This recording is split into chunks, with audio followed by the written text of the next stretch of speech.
ผู้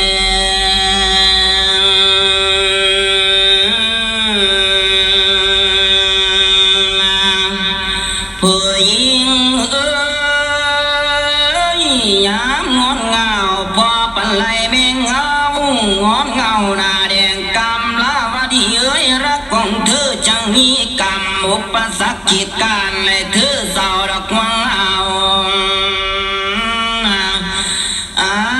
ขันหลวงพี่สิบอกว่ารักเจ้าก็ย่านเก่าดอกเสียสินนึกอยากกินแกงบอนกันเมื่อกินย่างกันลิน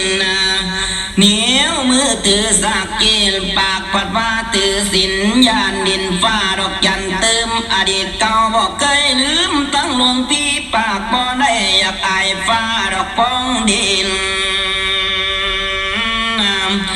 สมาจินเส้นแฉกข้างปันแก่ปากบ่ลันนางเอ้ยสมาจินเส้นต่างข้างกระด่างปากบ่เป็นหมอเมียของเว้าเล่นประเด็นแห่งภาษารักเธอบ่ดูดีคักเบิ่งจีวรของหลวงพี่สีของเธอกับสีอายมีความหมายไปคนเงียรักเต็มอกอยู่บ่แพ้ขึ้นจ่าเว้ากะสวนเสียง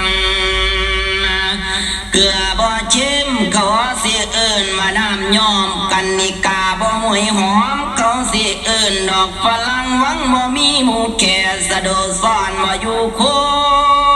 งสูงบ่ถือสินมันดุดดวงจันทร์บ่พ้นหมอกบอกรักเธอแล้วหักแล้ววันใกล้บ้านบ่เสือถึงสีดำดำเปิ้นเอิ้นว่าสีมือสีขาวขาวเปิ้นเอิ้นว่าสีไข่สิ่งที่ร้อนก็คือไฟสิ่งที่เย็นนั้นแม่นน้ำอยู่ในสร้างดอกอ่างหิน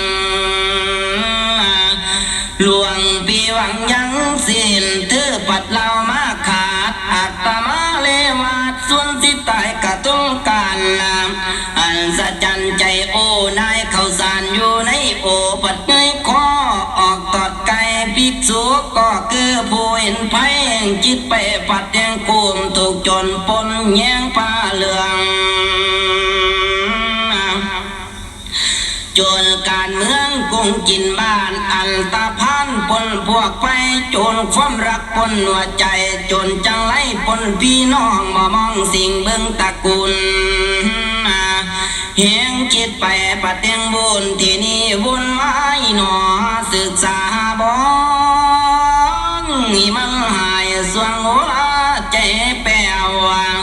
ซึ่งออกไปกินเหนียวหัวมันแก้วสิมันยิงผู้หญิงเอ้ยมาอย่าเธอจังแม่นายขันบ่อายพี่น้องที่ซึ่งสา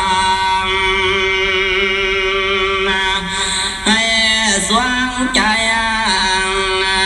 หนู